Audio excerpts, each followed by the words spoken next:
Bismillahirrahmanirrahim. Assalamualaikum warahmatullahi wabarakatuh. Yang terhormat Bapak Kepala SDN Tamanan 3, yang kami hormati Bapak Ibu Guru SDN Tamanan 3. Pertama-tama, marilah kita panjatkan pujian dan puji syukur kehadirat Allah Subhanahu wa Ta'ala, karena pada hari ini kita dapat mengikuti kegiatan diseminasi budaya positif yang akan disampaikan oleh Bu Amalia Rahmanizin. Salawat serta salam kita haturkan kepada junjungan besar Nabi kita, Nabi Muhammad SAW, karena membawa kita dari masa jahiliyah, zaman jahiliyah ke zaman terang benderang. Amin. Hari ini kegiatan kita hari ini yang pertama yaitu sambutan dari Bapak Kepala Sekolah. Yang kedua materi diseminasi budaya positif yang akan disampaikan oleh Bu Amalia, dan kegiatan yang ketiga adalah tanya jawab tentang materi yang sudah diberikan.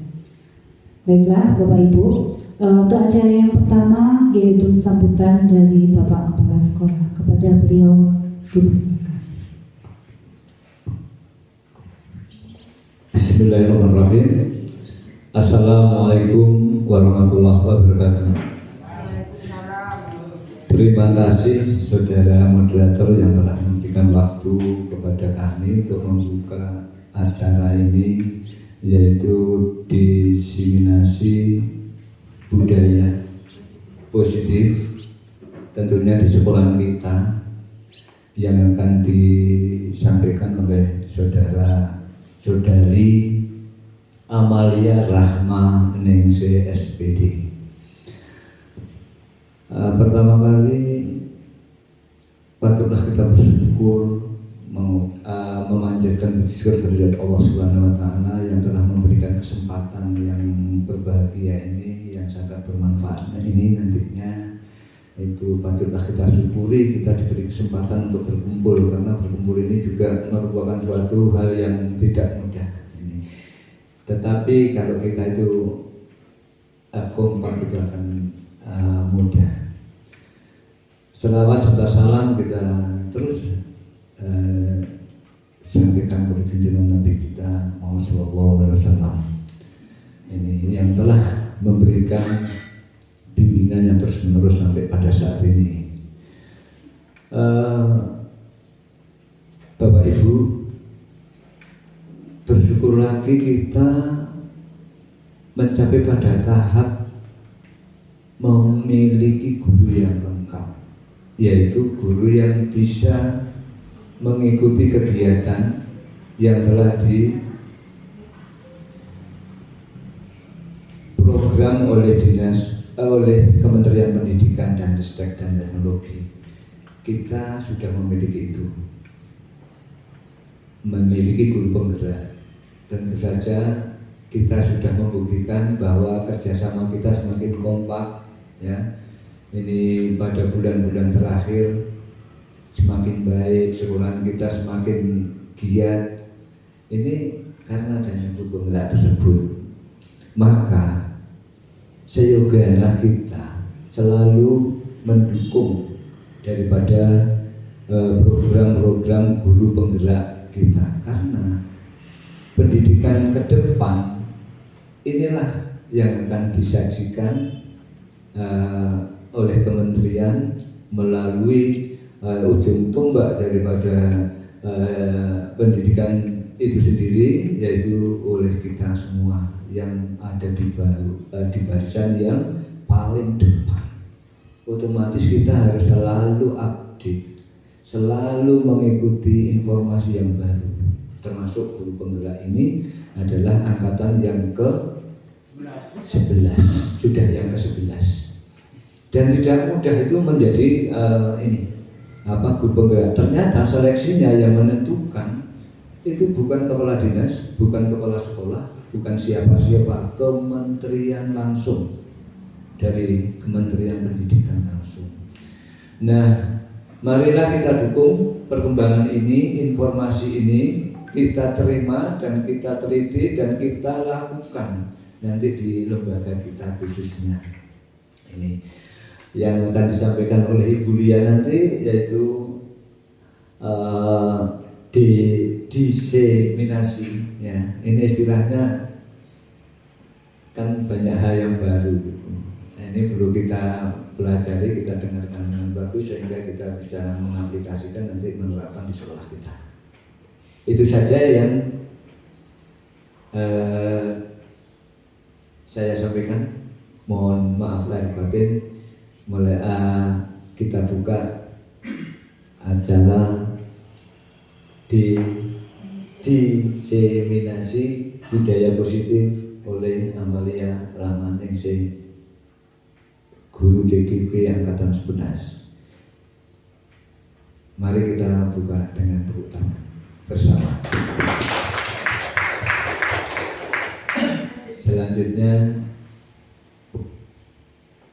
Selanjutnya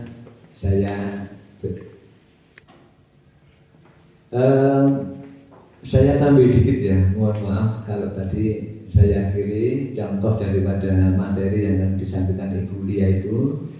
Diseminasi ini sebetulnya kita sudah melakukan, contohnya misalnya apa itu SD dosa, itu kebiasaan budaya.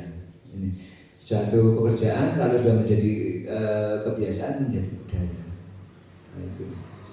Kemudian misalnya dilakukan sholat zuhur berjamaah, itu juga termasuk dalam itu. Kemudian kita punya 7 kebiasaan yang telah dicantumkan itu. Kalau sekarang belum, kita masih cuek, kita belum bisa merasakan, mungkin 10 tahun lagi kita baru bisa, oh iya ya gitu. Karena kemarin kan kita 17 Agustus kegiatan kemarin contohnya itu. Kalau lihat itu enggak ada apa-apa. Itu saja, mudah-mudahan Ibu berdua, Ibu moderator ini juga angkatan yang 10 ya Bu ya. Kalau kuliah ini angkatan 11, semoga saya pesannya ada di budaya di situ, bersyukur, bersukacita, jangan mengeluh. Itu jangan sudah dipilih. Semoga tetap beliau-beliau tetap diberi kesehatan, kita semua tentunya, dan melancar mengemban tugas untuk sebagai guru penggerak. Terima kasih. Wassalamualaikum warahmatullahi wabarakatuh. Terima kasih.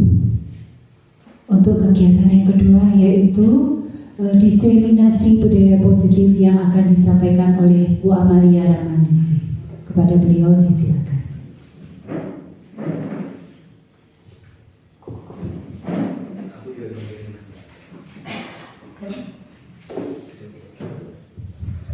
Bismillahirrahmanirrahim. Assalamualaikum warahmatullahi wabarakatuh.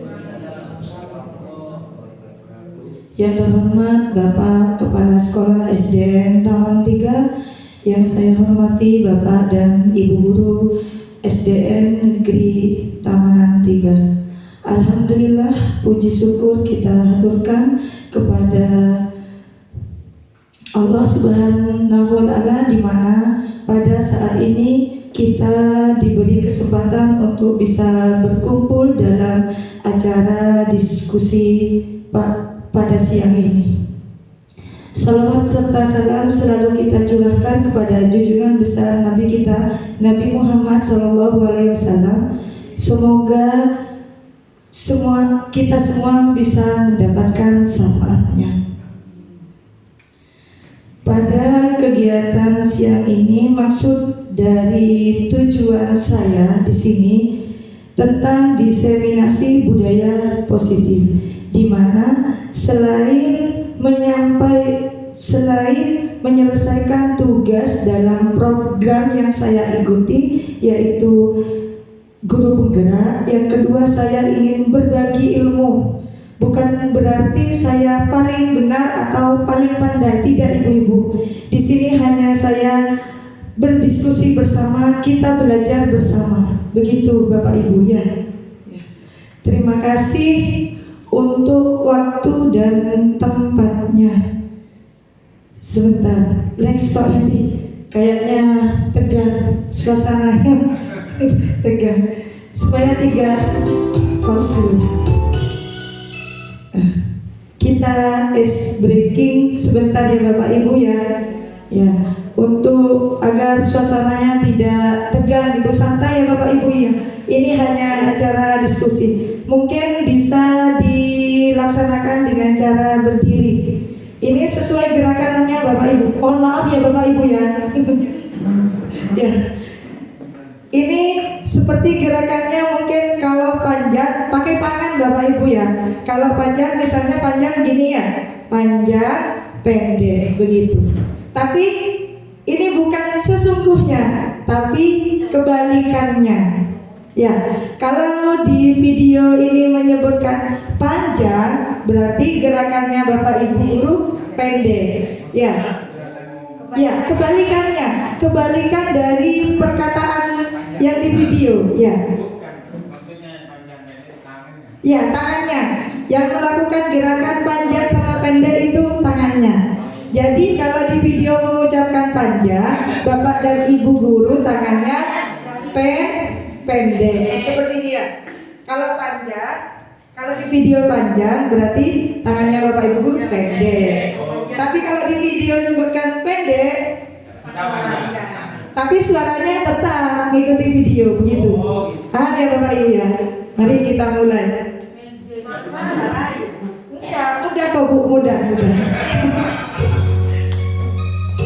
Ya, kita ikuti gerakannya. Bisa dulu ya Mas Rawi. Panjang, pendek. Panjang, pendek.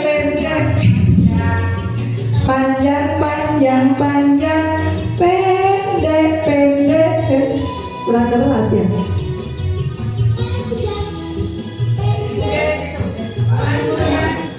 Pendek. Panjang, pendek, panjang. Sulit tak Bapak Ibu?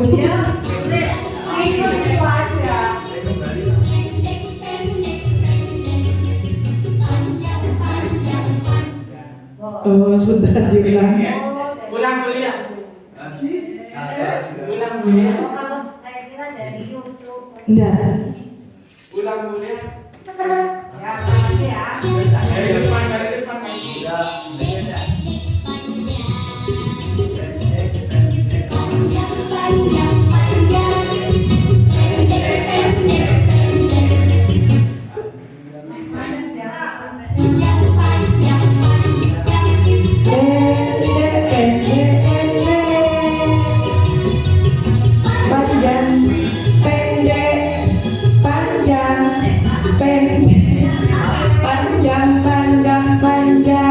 Pendek, panjang.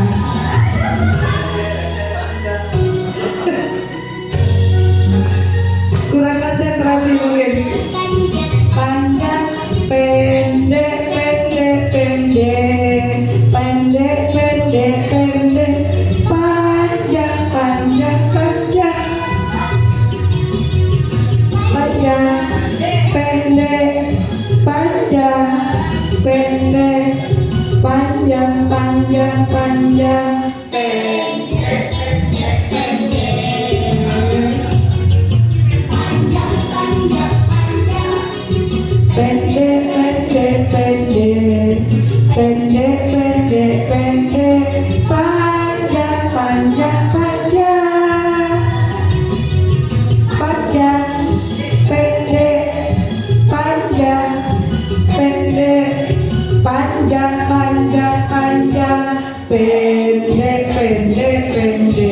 Oke, terima kasih. Tepuk tangan untuk kita semua.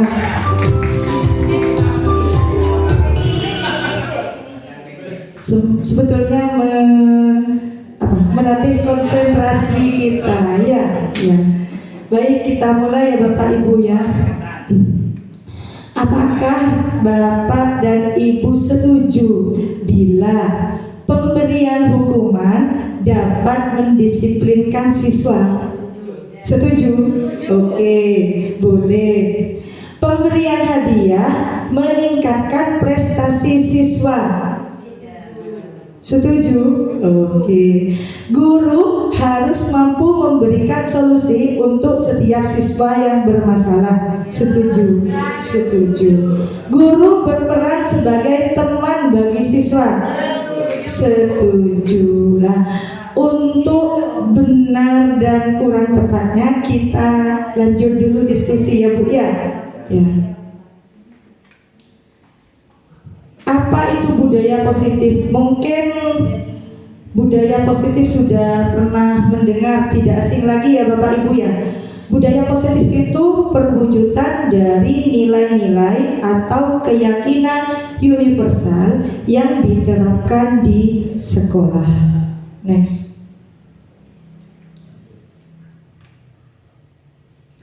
Konsep-konsep inti untuk menciptakan budaya positif di sini ada beberapa hal.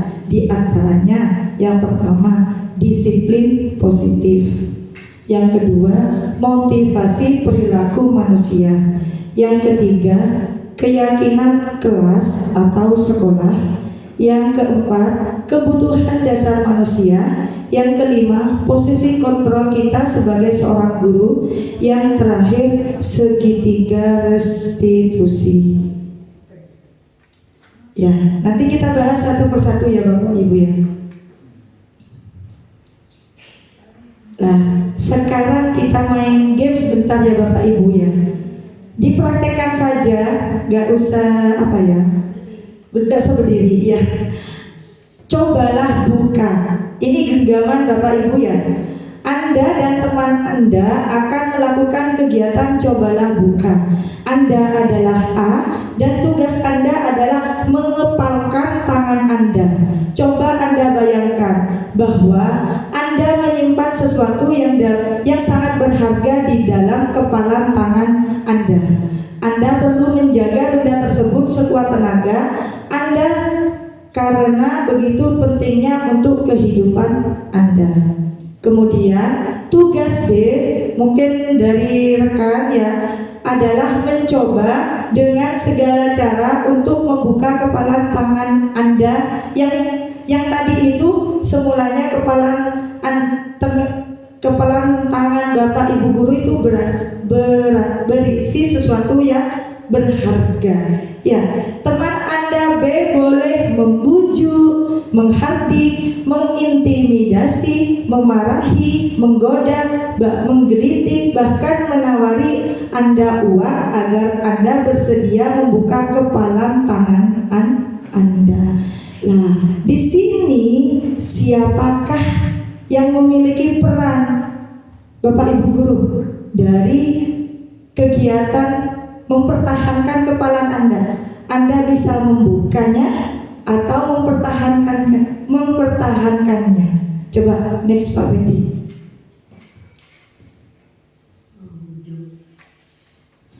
Apakah Anda atau B membuka kepalan tangan Anda?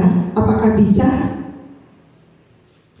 Apakah Anda atau B menutup kepalan Anda? Berarti Anda mempertahankan kepalan Anda.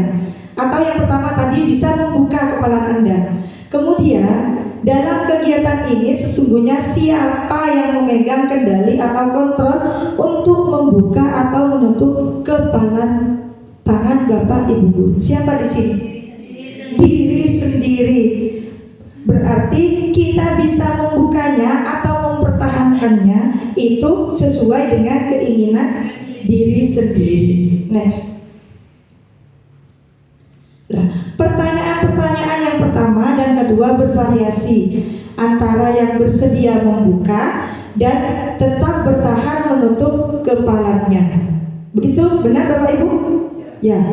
Pertanyaan ketiga, siapakah yang sesungguhnya memegang kontrol yang menutup kepalan tangan atau yang berusaha dengan segala cara untuk membuka kepalan tangan rekannya?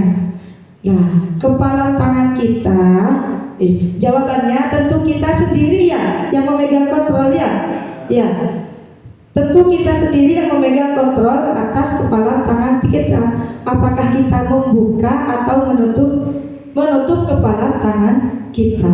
Itu tergantung tergantung pada diri kita masing-masing sesuai dengan kebutuhan dasar kita saat itu. Mau tidak melepaskan kepala itu. Begitu Bapak Ibu ya.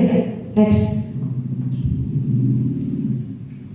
Selanjutnya, psikiater dan pendidik Dr. William Glasser dalam kontor teori yang kemudian hari berkembang dan dinamakan choice theory meluruskan beberapa miskonsepsi tentang makna kontrol. Yang pertama, ilusi guru mengontrol murid.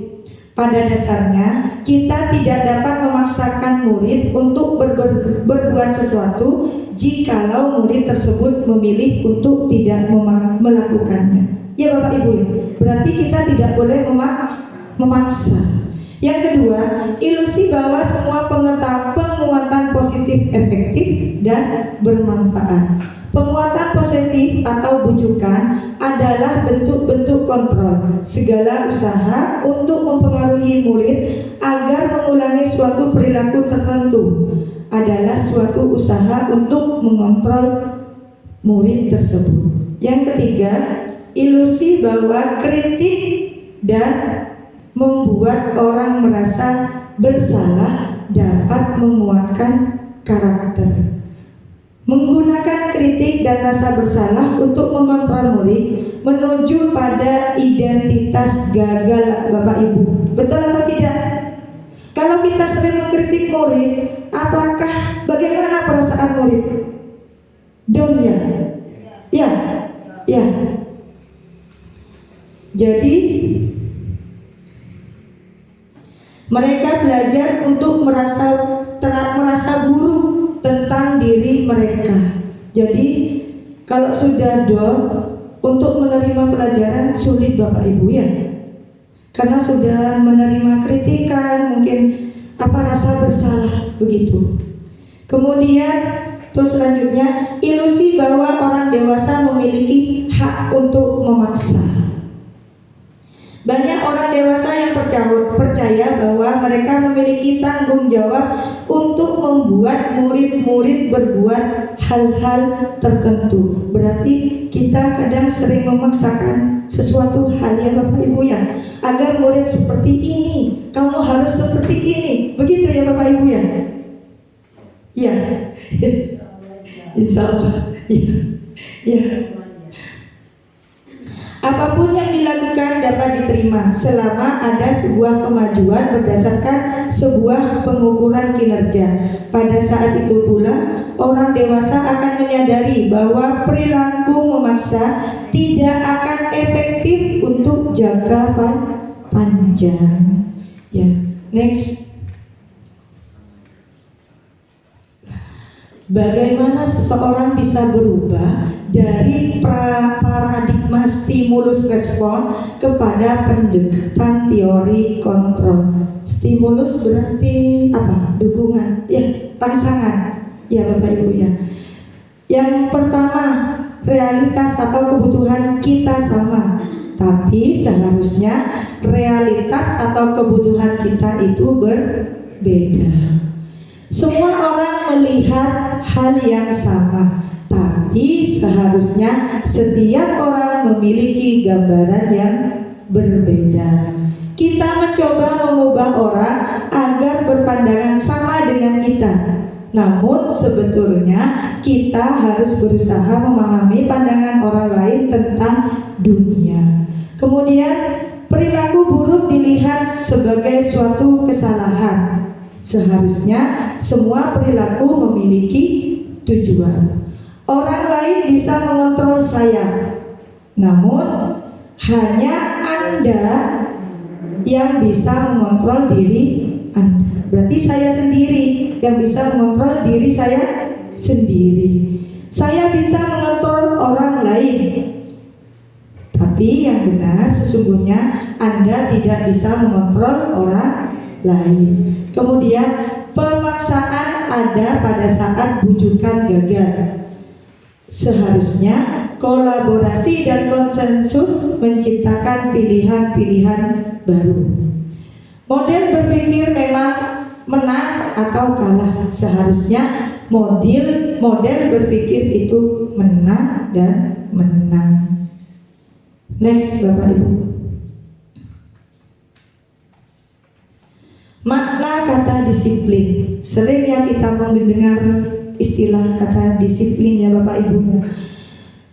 Apa yang terbayang di benak Bapak Ibu? Apa yang terlintas di pikiran Bapak Ibu? Kebanyakan orang akan menghubungkan kata disiplin dengan tata tertib, teratur, dan kepatuhan pada peraturan. Benar ya Bapak Ibu ya? Ya. Kata disiplin juga sering dihubungkan dengan hukuman. Padahal itu sangat berbeda Bapak Ibu. Karena belajar tentang disiplin positif tidak harus dengan memberikan hukuman. Justru itu adalah salah satu alternatif terakhir dan kalau perlu tidak digunakan sama sekali. Dalam budaya kita, makna kata disiplin dimaknai menjadi sesuatu yang dilakukan seseorang pada orang lain untuk mendapatkan kepatuhan.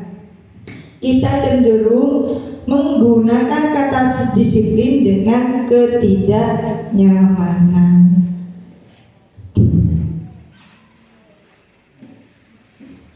Disiplin positif di sini merupakan salah satu cara penerapan disiplin yang bertujuan untuk menumbuhkan kesadaran serta memperdayakan anak untuk melakukan sesuatu tanpa sogokan, ancaman ataupun hukuman. Ya. Sebagai pendidik, tujuan kita adalah menciptakan anak-anak yang memiliki disiplin diri sehingga mereka bisa berperilaku dengan mengacu pada nilai-nilai kebajikan universal dan memiliki motivasi intrinsik, berarti dari diri siswa itu sendiri, bukan dari ekstrinsik. Nah, nilai-nilai universal, nilai-nilai kebajikan universal. Mungkin Bapak Ibu guru di sini sudah pernah mendengar apa saja nilai-nilai kebajikan universal. Bersyukur, ya, universal. Berhubungan dengan yang kuasa. Ya, benar Bapak Ibu. Next Pak Wendy. Nah, nilai-nilai kebajikan universal di sini sebenarnya sudah sering diucapkan sama kita Bapak Ibu ya. Nah, di sini ada di profil pelajar Pancasila. Yang pertama, beriman bertakwa kepada Tuhan yang Maha Esa. Yang kedua, kebinekaan global. Yang ketiga, bergotong royong. Yang keempat, kreatif. Yang kelima, bernalar kritis. Yang keenam, mandiri. Sudah tidak asing kan Bapak Ibu? Iya. Ya. Kemudian motivasi apa saja yang mendorong perilaku manusia Bapak Ibu? Di sini ada 3. Yang pertama, menghindari ketidaknyamanan atau hukuman. Betul tidak Bapak Ibu guru? Bahkan di sini saya mungkin pernah sering melakukannya. Misalnya contohnya apa Bapak Ibu guru? Motif perilaku kita atas dasar menghindari ketidaknyamanan atau hukuman. Contohnya apa? Misalnya saja saya ya Bapak Ibu ya, mungkin saya datangnya lebih pagi agar bisa absen. Bapak Ibu guru gimana? Sama ya Bapak Ibu ya? Ya, karena kita menghindari dari ketidaknyamanan untuk telat absen. Takutnya di sini nanti tunjangannya dipotong. Begitu ya Bapak Ibu ya? Yang kedua, motivasi perilaku manusia di sini didasari oleh agar mendapatkan imbalan atau penghargaan. Yang ketiga, menghargai diri dan menjadi orang yang mereka inginkan. Ini adalah motivasi, dasar motivasi perilaku manusia. Mungkin yang paling sering di sini yang pertama dan yang kedua, karena ingin mendapatkan imbalan atau penghargaan. Betul ya Bapak Ibu ya? Semoga kita bisa melawan itu semua. Nah, di sini saya sudah merekam ya Bapak Ibu ya, di mana di sini ada hukuman, konsekuensi, restitusi. Ini 3 kata yang berbeda arti. Begitu Bapak Ibu ya. Di mana yang contohnya, kalau hukuman sesuatu yang menyakitkan harus terjadi, itu hukuman Bapak Ibu. Betul? Betul? Ya. Kalau konsekuensi sesuatu harus yang terjadi. Mungkin ini dilalui dengan kesepakatan mungkin ya.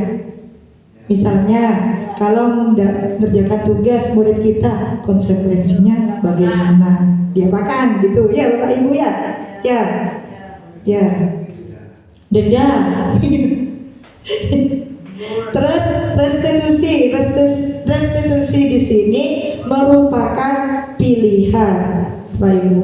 Kemudian yang kedua lagi, hukuman itu tidak nyaman untuk murid atau anak untuk jangka waktu yang panjang. Betul Bapak Ibu?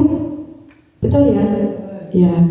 Kalau konsekuensi tidak nyaman untuk murid atau anak untuk jangka waktu pendek. Kalau restitusi menguatkan untuk murid dalam jangka waktu panjang. Ini nanti bisa dipelajari, dibaca sendiri Bapak Ibu guru.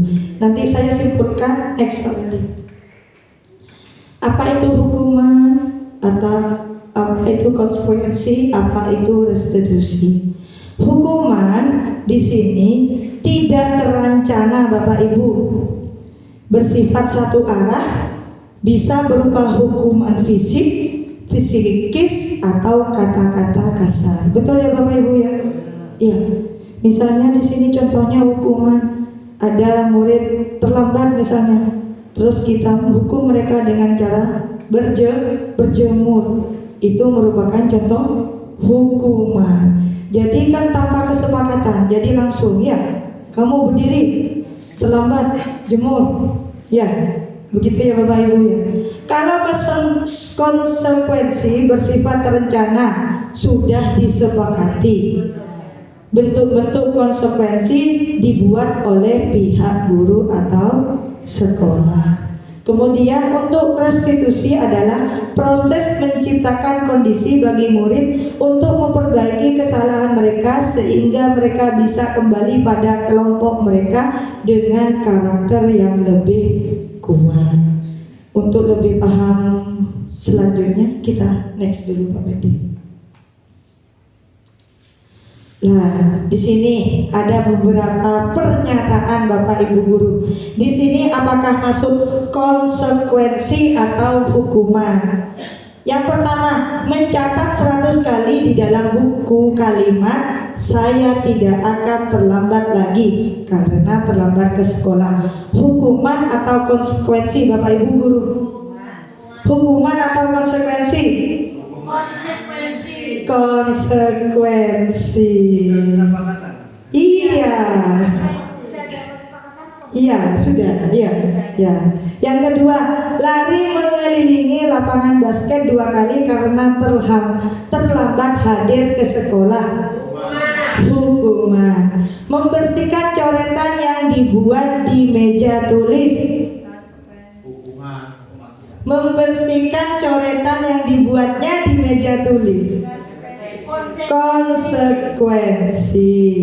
Murid diminta untuk push up 15 kali karena tidak menggunakan masker ke sekolah.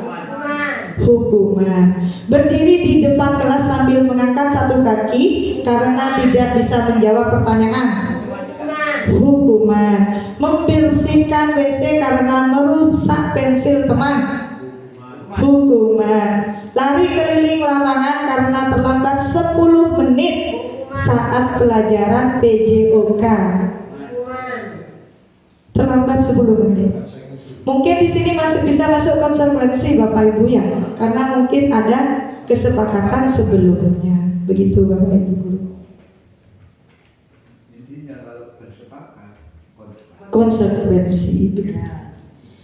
Dihukum oleh penghargaan. Saat kita berulang kali menjanjikan hadiah kepada murid agar berperilaku bertanggung jawab, atau kepada seorang murid agar mempelajari sesuatu yang baru, kita sedang berasumsi mereka tidak dapat melakukannya atau mereka tidak akan memilih untuk melakukannya. Jadi ada iming-iming hadiah agar anak tersebut mau melakukan. Begitu. Nah, di sini pengaruh dihukum karena penghargaan Bapak Ibu guru. Yang pertama, pengaruh jangka pendek dan jangka panjang. Jika kita menggunakan penghargaan lagi dan lagi, jadi setiap ada apa gitu kita janji dapat mendapatkan penghargaan, maka itu akan bergantung ya Bapak Ibu ya. Murid-murid akan bergantung. Dekit Tina mau kau tak beri hadiah, tak masuk. Pak Agus mungkin seperti itu ya Pak Agus ya. Ya, betul. Jadi kalau tidak ada iming-iming hadiah, mereka tidak akan melakukan. Jadi itu pengaruh jangka pendek dan jangka panjangnya. Karena dia itu termotivasi karena ada penghargaan. Jadi kalau nggak ada penghargaan, mereka nggak akan melakukan. Ya. Penghargaan tidak efektif. Nah, misalnya di sini, jika kita memberikan penghargaan untuk melakukan sesuatu, maka kita harus terus penghargaan. Jika kita ingin orang tersebut melakukan perilaku yang kita inginkan, berarti kita harus memberi terus agar anak-anak itu bisa mau melakukan. Penghargaan merusak hubungan. Ketika seseorang diberi penghargaan atau dipuji di depan orang banyak, maka orang lain akan merasa iri. Jadi mungkin di sini Bu Cici sering mendapatkan penghargaan karena dia paling rajin, mungkin begitu ya Bapak Ibu. Mungkin dari teman-teman yang lain nanti kita akan merasa iri, ya Bapak Ibu ya. Iri. Dan makanya datang lebih pagi Pak Sunawi. Kemudian penghargaan mematikan kreativitas. Setuju Bapak Ibu? Setuju. Penghargaan menghukum motivasi dari diri, dari dalam diri, dari intrinsik itu sendiri.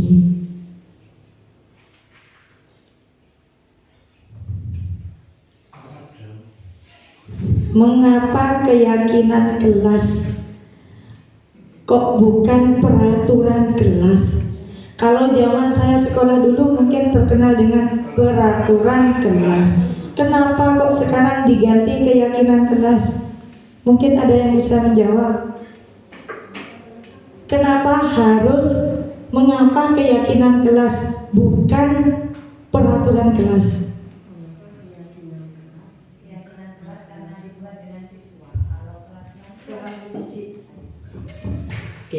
Menurut saya keyakinan kelas itu karena sebelumnya kita diskusikan dulu dengan siswa hal apa yang baik harus kita lakukan di kelas kita agar kelas kita menjadi lebih nyaman.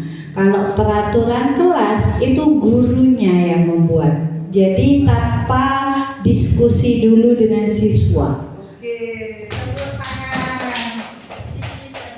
Bu Cici pintar. Betul ya Bapak Ibu ya.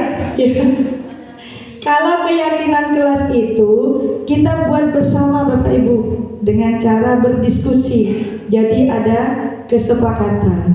Tapi kalau peraturan kelas di sini guru yang membuat. Begitu Bapak Ibu. Coba next. Nah, next Pak Andi. Ya ini, keyakinan kelas dibuat berdasarkan kesepakatan antara guru dan siswa yang bersifat universal. Kemudian kalau peraturan biasanya dibuat oleh guru yang bersifat satu arah, hanya kemauan guru tersebut gitu. Di sini ada prosedur pembentukan keyakinan sekolah atau kelas. Mungkin di sini Bapak Ibu sudah ada yang mempraktekkan di kelasnya. Pasti punya ya Bapak Ibu ya, keyakinan kelas ya. Ya.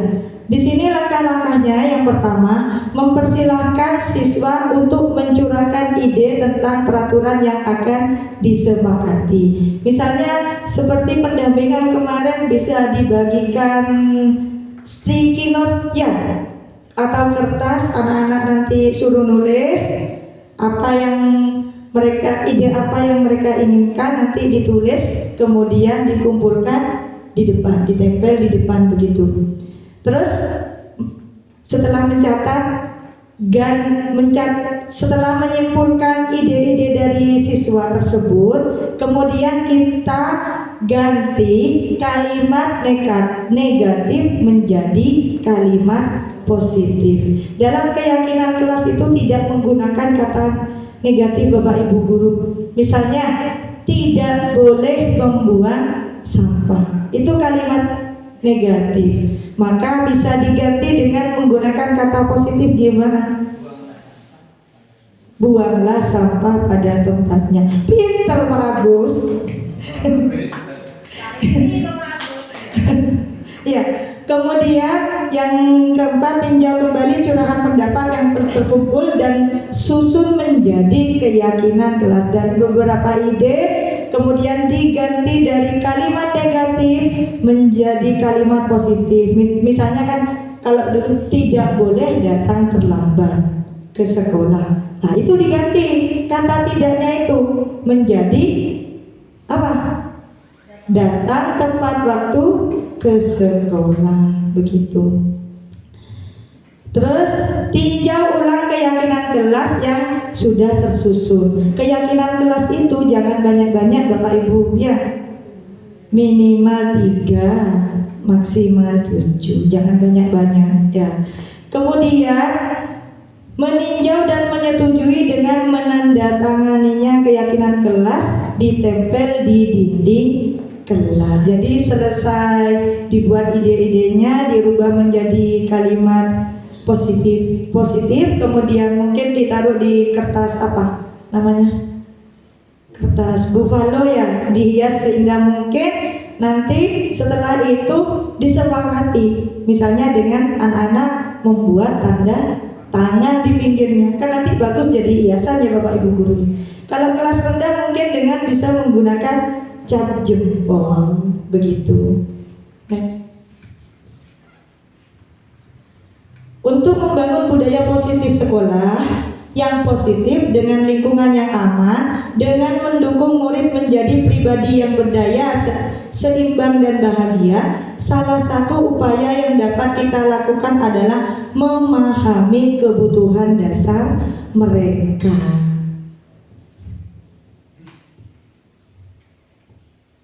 Apa saja kebutuhan dasar manusia Bapak Ibu guru? Di sini ada 5. Yang pertama, bertahan hidup. Contohnya apa di sini Bapak Ibu guru? Makan, minum, ya. Terus yang kedua, kasih sayang dan rasa diterima. Yang ketiga, kebebasan. Kemudian yang keempat, kesenangan. Yang kelima, penguasaan. Halo guru. Gimana? Oh, diulang. Oh, tidak ditutup. Enggak, boleh bisa diulang. Ya. Bagus, itu betul yang nomor 2. Butuh kasih sayang dan rasa diterima. Kurang kasih sayang Pak Agus mungkin ya. Makanya Pak Agus jangan menjauh dari kita agar diberi kasih sayang. Ya, kalau dikasih pendapat atau ide jangan marah Pak Agus, diterima, ditelaah dulu. Ya, gitu Pak Agus ya. Ya. Jangan miskomunikasi. Ya, kolaborasi itu yang nomor 1. Jangan jalan sendiri Pak Agus, tidak bisa. Ya, berat nanti bawa sekolahan sendirian ini. Ya. Termasuk dalam kebutuhan dasar apa kata di bawah ini. Aku senang main kejar-kejaran dengan ibu guru, seru sekali. Masuk apa? Kebutuhan dasarnya. Apa penguasaan, kasih sayang, bertahan hidup? Kasih sayang. Hah? Aku senang main. Bisa kesenangan kok, masa kasih sayang. Kesenangan mungkin di sini ya Bapak Ibu ya. Aku senang main kejar-kejaran dengan ibu guru, seru. Itu merupakan kebutuhan dasar kesenangan. Ibu kejar aku karena ibu guru sayang aku, kasih sayang. Aku hebat bisa bikin guru kejar aku. Maksud mana? Penguasaan. Aku bosan belajar mewarnai terus di kelas dalam kelas ini. Kebebasan. Pintar. Ya, dunia berkualitas. Mungkin di sini saya rangkum di sini termasuk memori ya mungkin ya Bapak Ibu ya. Mungkin hal-hal yang positif yang bisa ditulis di dunia berkualitas kita. Entah siapa itu yang memiliki peran. Ya. Nanti bisa dibaca sendiri itu. Begitu. Ya. Next. Dunia berkualitas di sini siapa orang-orang yang paling penting dalam hidup Bapak Ibu? Nilai-nilai kebajikan apa yang terpenting dalam hidup Bapak Ibu? Kebajikannya nilai apa? Contohnya yang paling penting. Contohnya apa? Nilai-nilai kebajikan yang terpenting dalam hidup Bapak Ibu guru. Kasih sayang. Kembali lagi ke kasih sayang. Ya, itu betul ya. Ya. Ya, agar menuju ke hidup bahagia. Saya itu membangkitkan semangat. Oh, saya membangkitkan semangat. Tapi dalam hal yang positif ya Bapak Ibu ya. Ya. Ya. Next. Ya semangat semua. Nah, di sini ada beberapa 5 posisi kontrol seorang guru. Di sini guru bisa sebagai penghukum. Yang kedua, pembuat merasa bersalah.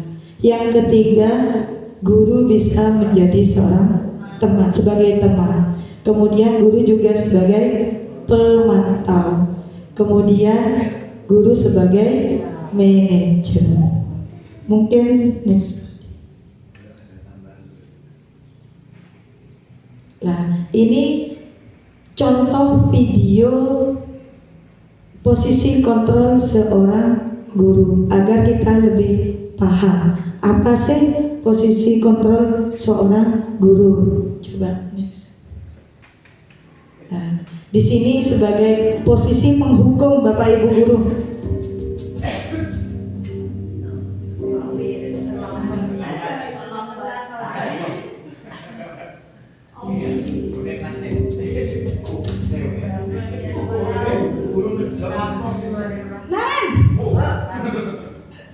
Sini kamu. Pak Sinawi ini ya Pak. Selalu terlambat. Kamu deh pasti terlambat. Saya Apa? Apa coba? Alasan kamu apa lagi? Kapan sih kamu tidak terlambat? Malas sekali ya kamu jadi anak. saya Dasar pemalas. Gak kapok-kapok sih kamu. Sudah berapa kali terlambat? Sana, kamu keliling lapangan basket 2 kali. kenapa saya harus keliling lapangan basket, Bu? Kenapa? Kamu melawan ibu. Berani-beraninya jawab. Sudah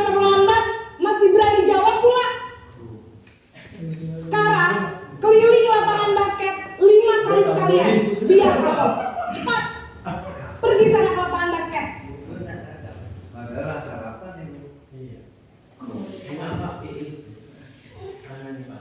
Nah, ini contoh sebagai guru penghukumnya, Bapak. Kemudian video selanjutnya. Ya. Nah, di sini pembuat rasa bersalah.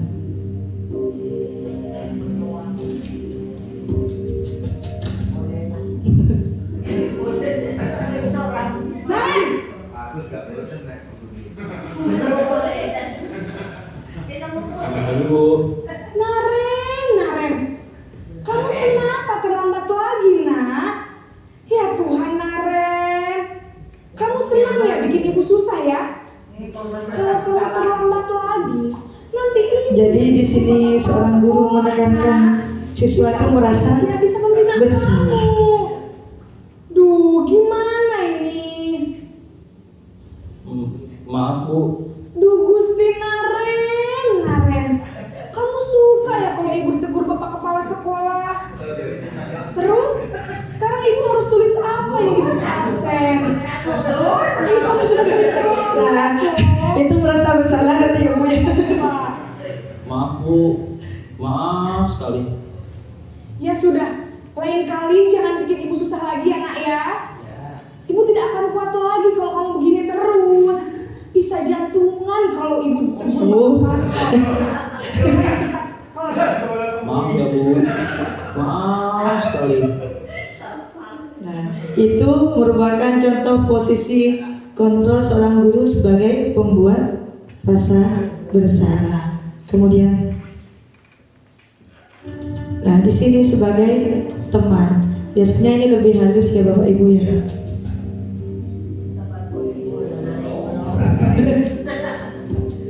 Pak Agus ini biasanya sering terlambat. Dan mimpin senam ini. Naren,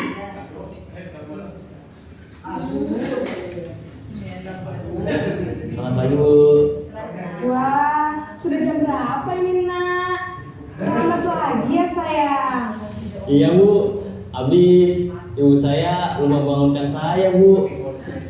Kamu malah menyalahkan ibu kamu. Kamu bukannya anak yang larinya paling kencang. Kok terlambat sih? Iya Bu. Saya memang terlambat bangun tadi. Jadi biarpun saya lari kencang, tetap gak kekejar Bu. Ya sudah sana. Nanti lain kali larinya lebih kencang lagi ya. Biar gak terlambat lagi. Bikin seneng ibu. Demi ibu. Bisa kan? Bisa lah Bu. Ya sudah sana masuk kelas. Ibu beresin urusan absen kamu. Kamu ini ada-ada saja. Ini posisi sebagai teman ya. Lebih halus ya Bapak Ibu ya. Ya. Pemantau, di sini pemantau atau monitor.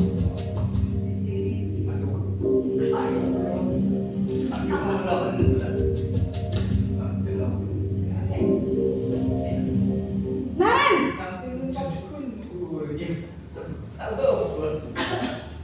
Selamat pagi Bu. Naren, apa peraturan sekolah kita tentang jam berapa kita harus masuk sekolah, Nak? Kita harus di sekolah jam 7 Bu. Iya betul, sekarang sudah jam 7.20. Naren sudah tahu konsekuensinya jika terlambat hadir. Paham Bu. Saya harus tinggal kelas pas jam istirahat selama 20 menit. Iya benar, konsekuensinya demikian. Jadi nanti jam 9.30 pas istirahat, kamu harus tinggal di kelas, kerjakan tugas tambahan untuk ketertinggalan kamu, ya? Baik Bu.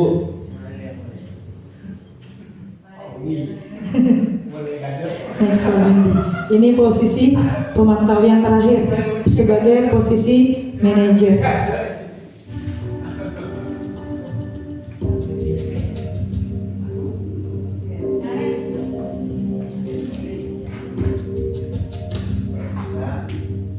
Pemantau. Naren, Manajer. Selamat pagi Bu. selamat pagi Naren. Maaf Bu, saya terlambat. Iya, sekolah masuknya jam 7, sekarang sudah jam 7.20. Jadi sekarang bagaimana ini Naren? Maaf Bu, saya lupa setel alarm saya semalam. Baiklah, menurut kamu, keyakinan sekolah yang mana yang perlu kamu tingkatkan? Menghargai diri sendiri dan orang lain mungkin ya Bu. Setuju. Jadi, apakah Naren meyakini prinsip saling menghormati tersebut? Iya Bu, saya meyakininya. Apakah Naren bersedia memperbaiki masalah keterlambatan ini? Bersedia Bu. Bagaimana kamu akan perbaiki masalah keterlambatan ini? Saya akan coba untuk tidak lupa menyetel alarm saya Bu. Baik, kalau Naren lupa menyetel alarm di rumah, ada orang yang kira-kira bisa bantu mengingatkan tidak?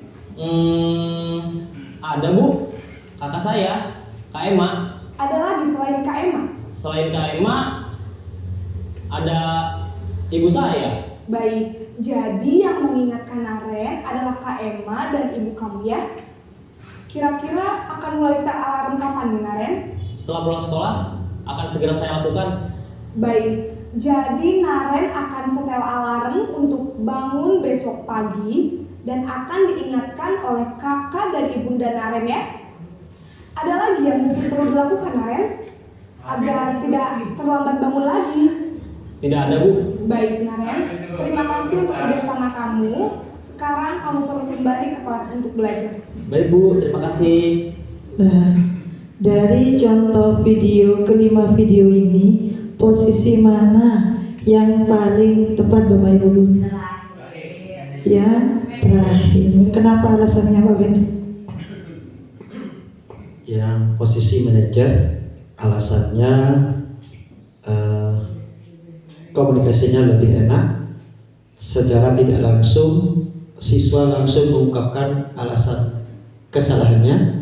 Setelah itu ditemukan solusi jalan keluarnya. Gitu. Oke, terima kasih. Tepuk tangan buat Bapak Fendi. Next. Nah, dari kelima video tadi saya rangkum seperti ini Bapak Ibu Guru. Di sini penghukum. Penghukum di sini menghardik, menunjuk-nunjuk, berkaca pinggang, membentak hukum. Ini merupakan fisik atau verbal. Ya Bapak Ibu ya. Ya. Kemudian dampaknya bagi murid, anak menjadi pendendam. Ya, nanti kita dibenci sama murid ya Bu ya. Joko tak ajar ibu guru ngosokan. Ya, suka ngokok-ngokok kan gitu ya Bapak ya. Ya. Tidak menyukai guru atau mapel tertentu. Betul ya Bapak Ibu ya? Betul. Kemudian pembuat rasa bersalah. Suara lembut namun menyalahkan siswa. Guru menyatakan kesalahan pada siswa dan guru menderita. Dampaknya bagi siswa, membuat siswa merasa bersalah, rendah diri dan menarik diri. Jadi seperti contoh tadi, diam terpaku ya Bapak? Iya. Iya. Kemudian posisi kontrol sebagai teman. Guru bersikap ramah, cenderung bersenda gurau untuk menghangatkan suasana. Dampaknya bagi siswa, murid bergantung pada satu orang. Ya. Ya, betul ya? Ya, membuat siswa tidak mandiri. Kemudian next Pak Medi. Pemantau, posisi kontrol pemantau. Nada bicara dan ekspresinya datar. Identitas berhasil, pemantau tetap memantau saat siswa diberi sanksi. Dampaknya menghitung hadiah atau hukuman yang diberi tanpa melihat nilai kebajikan. Tidak sepenuhnya mandiri. Kemudian yang terakhir manajer. Suara netral, tercipta identitas positif atau berhasil, mengajukan pertanyaan bermakna, kemudian membantu siswa memecahkan masalah. Dampaknya untuk murid lebih percaya diri dalam memecahkan masalah mereka sendiri. Begitu Bapak Ibu. Jadi mungkin benar katanya Bapak Fedri tadi, posisi kontrol manager yang paling tepat ya. Terus next. Nah, di sini ada istilah baru Bapak Ibu Guru, segitiga restitusi. Segitiga restitusi itu merupakan suatu proses dialog yang dijalankan oleh guru untuk membawa siswa menaati kesepakatan kelas yang telah ditetapkan untuk mengakui secara sadar dan terbuka ketika melakukan kesalahan, serta merasakan kenyamanan ketika sudah berperilaku jujur. Mungkin segitiga restitusi ini sudah sering atau bahkan pernah atau sering ya kita lakukan, cuma sekarang itu beda istilah gitu ya Bapak ya. Segitiga restitusi. Next Pak Wendy. Proses dialog pada segitiga restitusi terdapat 3 langkah Bapak Ibu Guru yang digambarkan pada ketiga sisi segitiga restitusi. Makanya ada segitiga itu terbentuk dari segitiga. Yang pertama, menstabilkan identitas. Yang kedua, validasi yang tindakan yang salah. Yang ketiga, menanyakan keyakinan. Begitu. Untuk lebih jelasnya kita simak video ini. Contoh penerapan segitiga restitusi, posisi kontrol guru sebagai seorang manajer.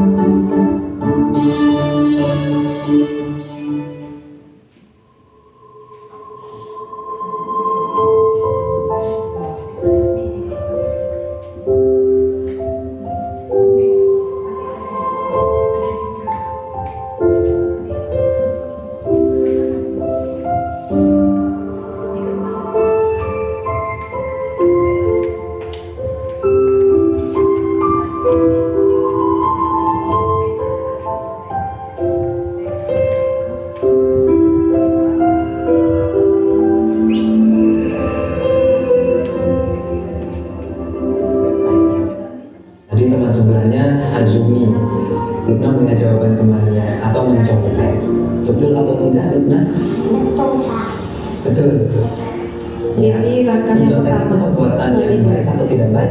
Tidak baik. Perbuatan tidak baik. Ya baik. Setiap manusia pasti pernah berbuat salah. Termasuk Pak Hendra juga pernah berbuat salah. Luna pun juga pernah. Dengan mencontek tadi, termasuk kita berbuat sebuah kesalahan. Tapi Pak Hendra di sini bukan mau mencari siapa yang salah, tapi Pak Hendra mau membantu untuk mencari solusi supaya Luna tidak mencontek lagi. Nah, Luna pasti punya alasan kenapa Luna ini mencontek. Coba cerita sama Pak Hendra. Apa sih alasannya? Tadi malam tidak belajar. Tadi malam nggak belajar. Kenapa tidak belajar? Mainan atau tidur? Mainan. Baik. Berarti ketika Luna tidak belajar, akhirnya tidak bisa mengerjakan soal. Betul. Ya. Luna masih ingat tidak keyakinan kelas kita yang sudah kita buat pada pertemuan awal ini? Ingat apa namanya kita kelas kita? Jujur dalam bertindak. Iya. Luna yakin bahwa sifat Ini jujur proses yang terakhir menanyakan keyakinan. Yakin? Ya. Sifat jujur itu baik untuk kita? Baik. Kalau Luna sudah yakin, kira-kira apa yang harus Luna lakukan supaya Luna ini tidak mencontek? Karena mencontek ini perbuatan yang tidak jujur. Nah, apa yang harus Luna lakukan supaya Luna tidak mencontek kembali? Belajar, terus mengerjakan semampunya. Oke, kemudian berdoa kepada Allah. Oke, baik.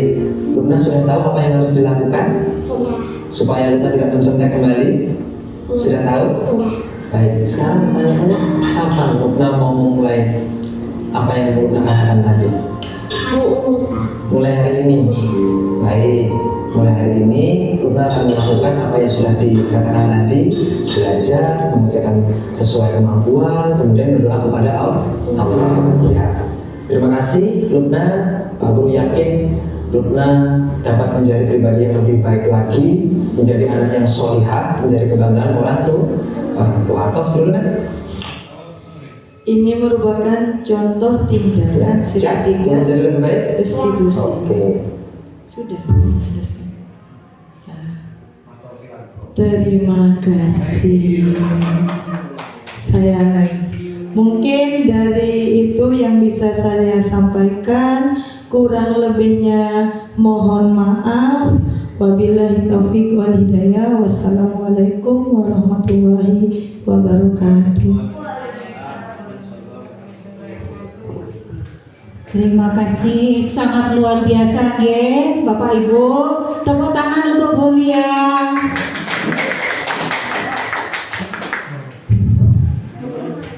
Untuk kegiatan berikutnya yaitu tanya jawab.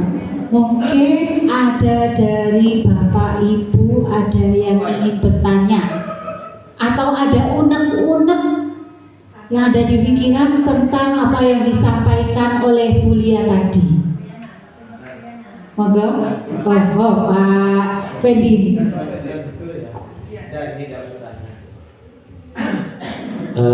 Terima kasih atas waktunya. Tadi setelah menyimak, ini kan intinya berbagi praktik baik dengan tema diseminasi budaya positif. Saya detik ini membuat kesimpulan dari tema tersebut, diseminasi budaya positif. Sebagai seorang guru, satu, kita harus ada budaya disiplin berangkat dari diri sendiri. Yang kedua, terhadap siswa, karena berbeda di dalam kelas siswa, kita tidak boleh memberikan hukuman, konsekuensi, tapi yang betul menurut saya pribadi adalah restitusi, pilihan, beberapa pilihan. Yang ketiga, setiap ada masalah di kelas, posisi guru adalah sebagai manajerial. 3 kesimpulan yang saya ambil dari pelajaran ini. Bagaimana pendapat Bulia? Baik, Pak Fendi mau menanyakan kesimpulan dari apa yang disampaikan oleh yang disampaikan tadi oleh jenengan. Terima kasih Bapak Fendi. Ya, benar. Kesimpulannya dari materi yang saya sampaikan, yang pertama tadi, kita harus menerapkan disiplin positif itu dari diri kita sendiri. Kita merupakan tauladan ya Bapak Ibu guru ya. Di sekolah kita menjadi tauladan. Bagaimana jika seorang gurunya itu memberikan contoh yang tidak baik? Dampaknya gimana untuk murid? Jadi percuma kita mengadakan keyakinan kelas pun mungkin sama murid akan tidak dilaksanakan, bahkan dilanggar sama murid karena gurunya sudah seperti itu. Betul katanya Pak Fendi, disiplin diri itu mulai dari diri kita sendiri. Berarti kita harus sadar diri. Ya, sangka Bapak Ibu guru? Insya Allah. Mudah-mudahan bisa ya. Semua ini merupakan tanggung jawab kita. Ya, sebagai tenaga pendidik. Yang kedua tadi restitusi. Ya, jadi langkah yang untuk anak yang melakukan kesalahan, kita bisa menggunakan segitiga restitusi. Yang pertama, menstabilkan masalah. Yang kedua, validasi tindakan. Yang ketiga, menanyakan keyakinan. Begitu. Kemudian yang terakhir tadi, ya, posisi manajer di sini sangat tepat untuk kita laksanakan, kita terapkan untuk murid, karena di sini murid bisa tidak merasakan dia bersalah, dia tidak dihukum, tapi di sini kita mencari solusi bersama bagaimana murid tersebut untuk memecahkan suatu masalah yang mereka hadapi. Begitu Bapak Fendi. Betul ya? Ya. Terima kasih. Baik, terima kasih atas penjelasannya Bu Lia. Gimana Pak Fendi? Sudah jelas? Mungkin ada Bapak Ibu yang bertanya lagi atau menanggapi? Sudah jelas semuanya. Sudah bisa diterima berarti nggih. Ya, baik, demikian diseminasi berikutnya. Diseminasi budaya positif, yaitu praktik baik yang dilakukan oleh Bu Lia atau berbagi ya, kepada kita. Semoga kita sebagai pendidik bisa menerapkannya dan membawa anak didik kita menjadi lebih baik. Dan saya akhiri guys. Wabillahi taufiq walhidayah. Wassalamualaikum warahmatullahi wabarakatuh. Terima kasih Bapak Ibu.